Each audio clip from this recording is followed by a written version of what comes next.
I'd like to tell you about the night I decided to take a dare. Let me tell you what a fright. It took me quite unaware. I had to go to the cemetery all by myself. Nothing at all unearthly happened until the stroke of 12. Then up from a mouldy grave arose a most horrid creature. It started swirling towards me, and I prayed for the preacher.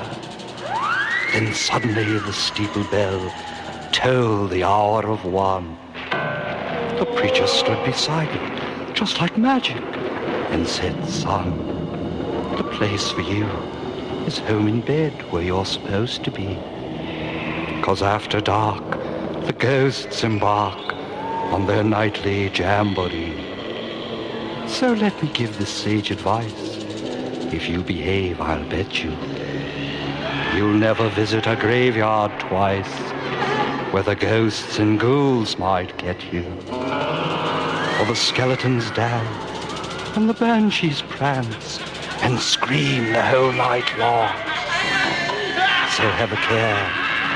Don't take that dare. Stay home where you belong."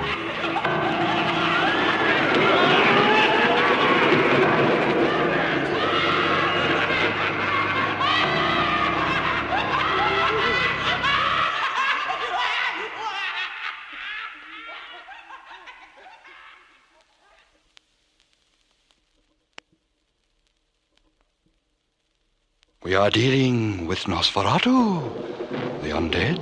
Surely you don't mean vampires? I do, sir. The real strength of the vampire is that you do not believe in him.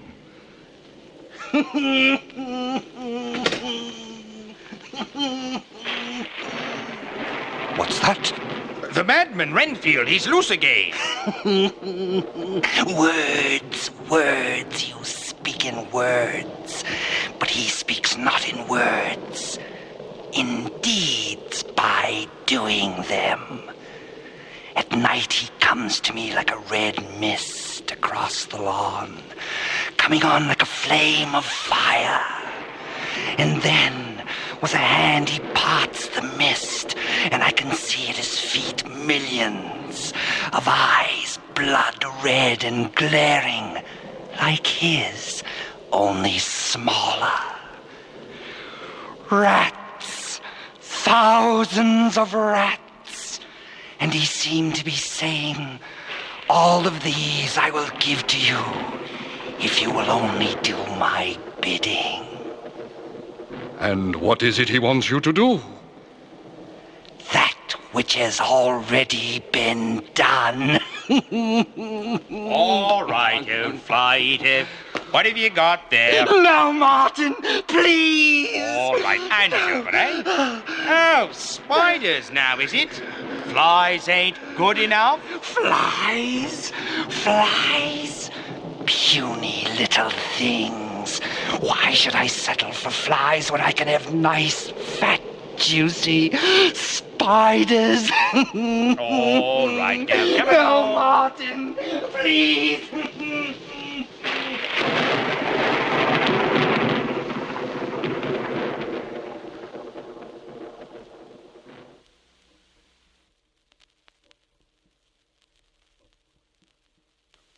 Once a group of young boys were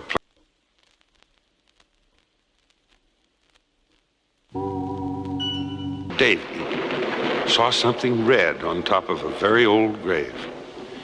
He stooped to pick it up and found that it was stuck. And he pulled and tugged, and it finally came loose, tumbling him right over backwards. There in his hand was a small knife with a bright red handle. The other boy said, "You'd better put it back where you found it."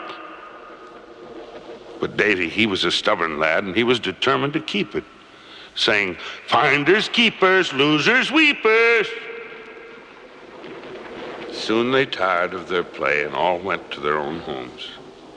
Davy ate his supper, said goodnight to his parents, then walked by the old grandfather's clock and climbed the 10 stairs that led to his second-floor bedroom.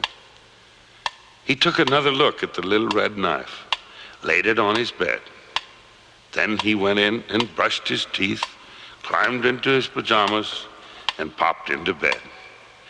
He took one last look at the little red knife, put it under his pillow, and was soon fast asleep.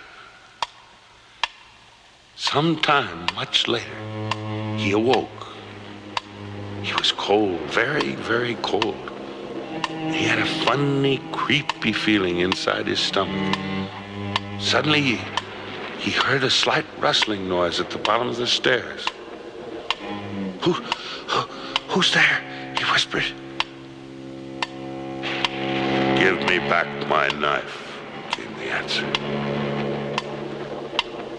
Well, it's mine. I found it, whimpered Davy, and I won't give it back.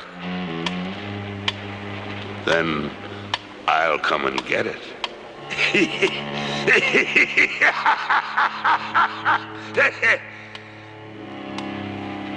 Davy buried himself under the covers and waited stubbornly, holding on to the knife. Now I'm on the first step. Now I'm on the second step. Now I'm on the third step. Now I'm on the fourth step. Davy was petrified. Now I'm on the fifth step. Now I'm on the sixth step. Now I'm on the seventh step. Now I'm on the eighth step. Davy was trembling all over. Now I'm on the ninth step. Now I'm on the 10th step. I've got you!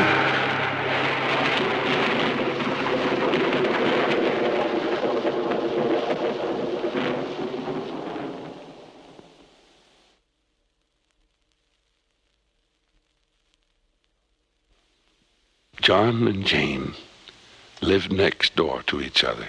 They went to the first grade together, and John loved Jane very much. Jane always wore a yellow ribbon around her neck every day. One day, John said, why do you wear that yellow ribbon around your neck? And Jane said, maybe she'd tell him later. Well, next year they were in the second grade. One day, John asked, Why do you wear that yellow ribbon around your neck? And Jane said, maybe she'd tell him later. Well, time went by, and every once in a while, John asked Jane why she wore that yellow ribbon. But Jane never told. So time went on and on. John and Jane went through high school together, and they loved each other very, very much. On graduation day, John asked Jane, please, to tell him why she always wore the yellow ribbon around her neck. But Jane said there was no point in telling on graduation day, so she didn't tell. Well, time went by, and John and Jane became engaged, and finally, Jane said that maybe she would tell him on their wedding day. Well, the wedding day came, and John was so happy he forgot to ask. But the next day, John asked Jane why she wore the yellow ribbon. And Jane said, well, we're happily married and we love each other very much, so what difference does it make? So John let it pass. But he still did so want to know. Well, time went by, and finally, on their 50th wedding anniversary, John asked Jane again.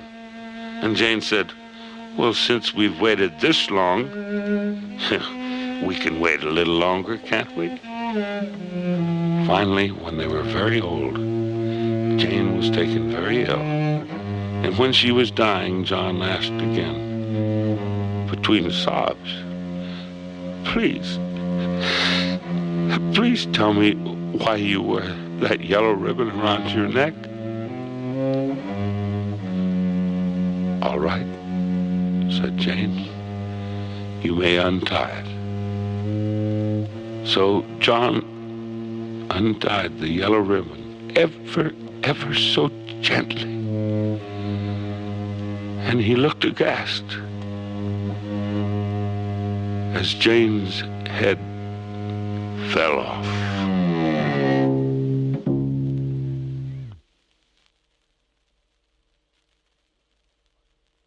Once a bunch of youngsters were sitting in front of an open fire, telling ghost stories and trying to scare each other. There had been a funeral in the village that day. An old man had been buried that afternoon. An old man noted for his crankiness and cussing. The boys used to torment him just to hear him rage in helpless fury. One of the group said if anyone walked on the old man's grave at midnight, he would reach up and grab him. "Oh, don't be silly, no such thing," said a boy named Jim. "Well, I dare you," said another. "And I dare you," said another. "I dare you," they all joined in. "All right," said the bragging one. "I don't believe in ghosts. I'll do it." "I dare you," they all went on. "I said I'll do it, and I'll do it. And I'll stick my jackknife in the grave. And you can all come and see it after midnight if you dare." So the party broke up.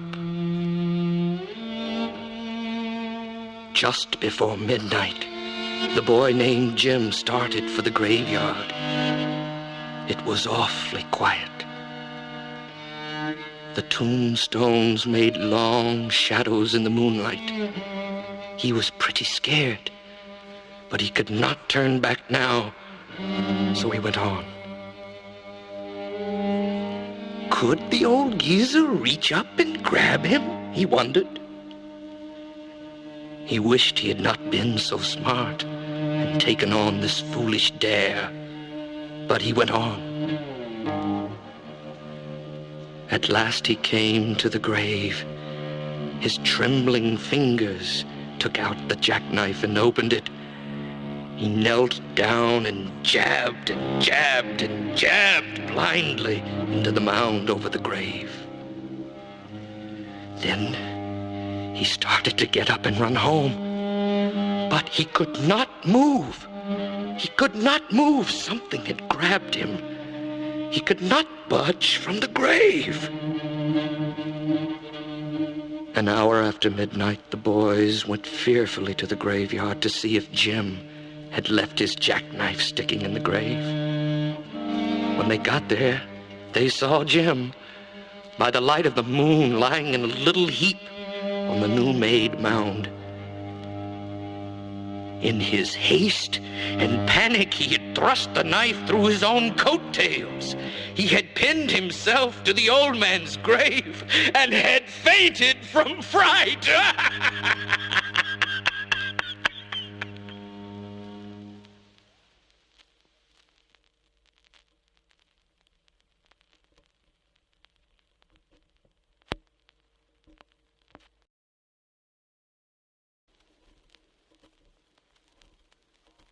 Monsters on the Prairie.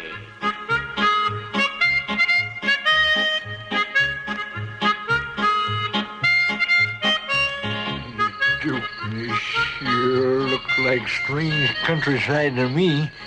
Where do you reckon we are? The way I figure, we're somewhere in the Carpathian Mountains of Transylvania. Transylvania? Well, how in tarnation do we get so far off the Oregon Trail? The stagecoach carrying Mr. Renfield, real estate broker from London, passes swiftly by. Where are you headed, Bub? I'm going to Castle Dracula. Hey, Duke, did you see what I saw? There were no driver of that stagecoach. Not only that, Gabby, did you see that mangy bat flying in the driver's seat? You're gol darn tootin' I did. An old stagecoach sure took off in a hurry. Must be some kind of Halloween party going on up at Castle Dracula. What do you say we catch up to the stage and see what the story is? Sounds good to me, Duke. Hey, maybe we can crash that Halloween party.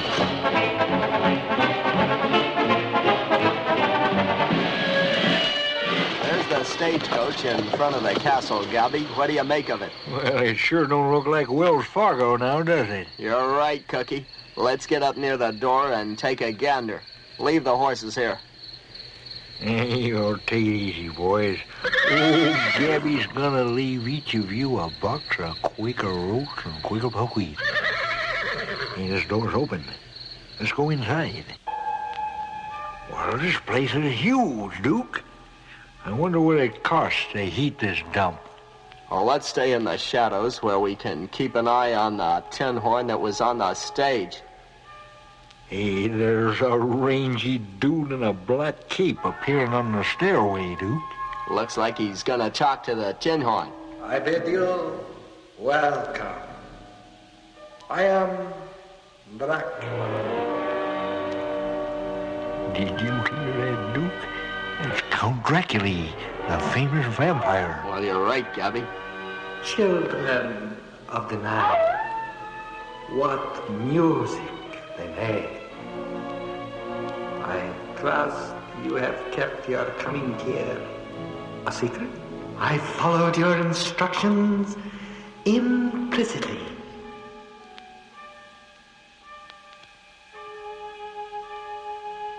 This is very old wine.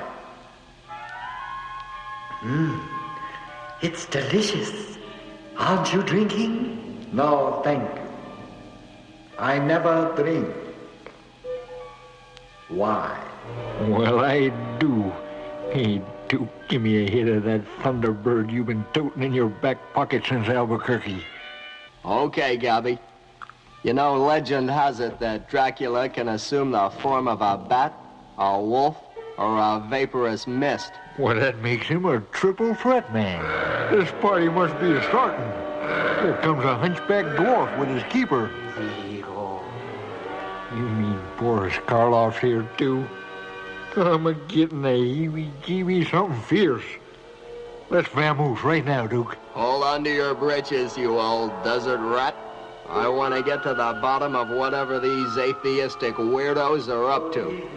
Dr. Frankenstein, Count Dracula, we made an agreement. I was supposed to get your girls Tuesdays and Thursdays for my experiments. And for the past 2 weeks, no one has shown up. Don't I keep my end of the bargain, delivering a fresh corpse each night? I am no longer interested in corpses, Dr. Frankenstein. I need fresh, living blood. We'll talk later. Igor, come back to the laboratory. Yes. Hey, that's a good idea. Let's skedaddle, Duke. Well, what are you afraid of, Gabby?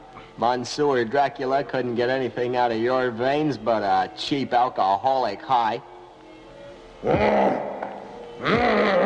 Hey, Duke, he's bigger than you. And uglier, too. Well, I'll be. You know, Gabby, I think that creature's made from the parts of dead men. Absolutely correct, my friend. Are you doing Boris Karloff, or are we in deep trouble? The party's just beginning, gentlemen. Oh, and by the way, your horses had a most unfortunate accident. Their throats were ripped out and carcasses devoured. To the uneducated eye, it looks like the work of a pack of wild wolves. Well, we're educated. Them was werewolves. You did that dirty deed. You think we didn't see that full moon when we came inside? Come, let us join the other guests in the laboratory.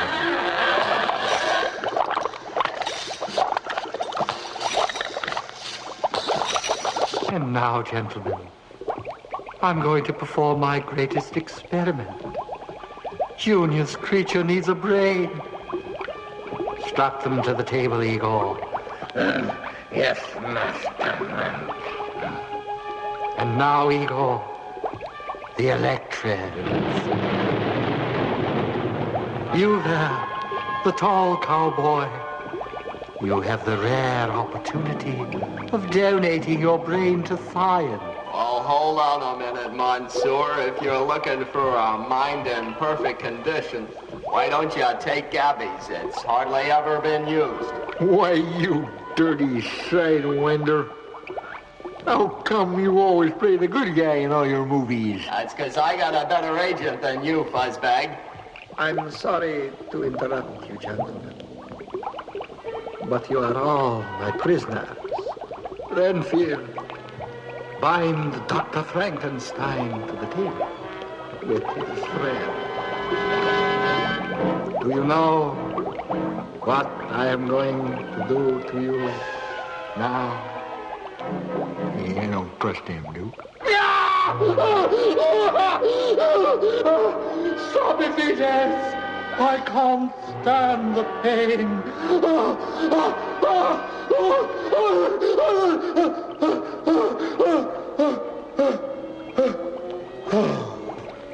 Well, old Dr. Frank is deader than a doornail, Duke. Master, it's time. The sun is rising. It's time to return to your coffin. Quickly, Renfield! Pull down the curtain. Doesn't look to me like he's gonna make it, Gabby. Here comes the sun right through the window, and those rays are shining right on old Dracula's fang. Master! Master, forgive me! To be dead. To be really dead. Must be glorious. Well, he's crumbling into cookie dust right before our eyes. Gabby, see if you can con old Renfield into setting us free. Now, don't cry, Renfield. You ain't such a bad sort. Well, I liked you from the moment I laid eyes on you. Yeah, you know what I got outside my old saddlebag? No, Gabby. What? Well, I got a bag full of the juiciest spiders and flies you ever seed. Enough to set you up for the rest of your unnatural life. Which won't be too long if I ain't anything to do with it. Spiders. Flies. Yes, I'll do it. Now, don't talk, you little buckaroo. Just untie us now. Say, Renfield, do you suppose you could give us our guns back? Yes, here. Oh, Gabby, will you be my new master? Sorry about that, Renfield. But I just didn't have that cozy a relationship in mind. Good shot, Gabby. You got it right in his third eye. Well, I guess this little Halloween soiree is drawing to a close. Now, wait a minute, Duke. Hold on there. Here comes that creature that Junior made.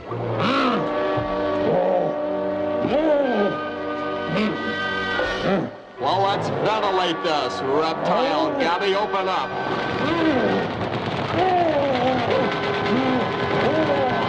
Wait a minute, Duke. That ain't stopping him. Well, that ain't even slowing him down. Well, there's only one thing to do. I saw a movie where the monster got hot and bothered the way he is now. And Igor played his flute to soothe the savage beast. You better grab that flute and start tooting. Good.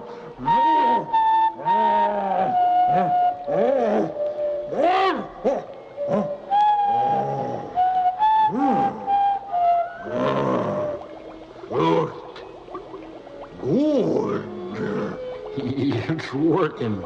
Why, that creature's as mellow as a zombie in the daylight. What do you say, partner? Let's get on that stagecoach outside and see if we can find the rest of the herd. Well, our work's just about finished here, Duke. Right on, Gabby. What do you say, partner? Well, I'm ready to ride shotgun. You know, you handle that situation like an old pro. Well, we almost got caught in the clutches of a vampire and a hunchback dwarf. That was the spookiest Halloween party I ever seed. You do? Yeah, Gabby?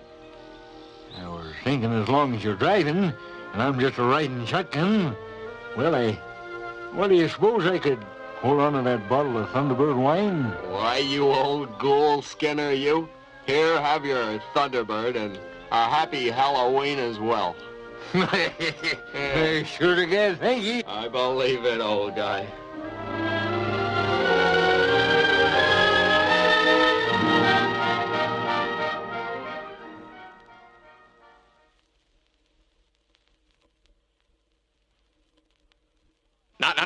Now, if you just hold on here a minute, I'm going to sit and tell you a story. If you'll just sit still there. Now, once there was a man, and they dared him to sleep all night in a haunted house. And he said, all right, I'll do it. He wasn't scared of anything. He'd sleep there. There wasn't no such thing as a ghost anyway. So he went into the house and he looked around. And everything looked all right. So he went upstairs and everything looked okay up there too. And he went to bed.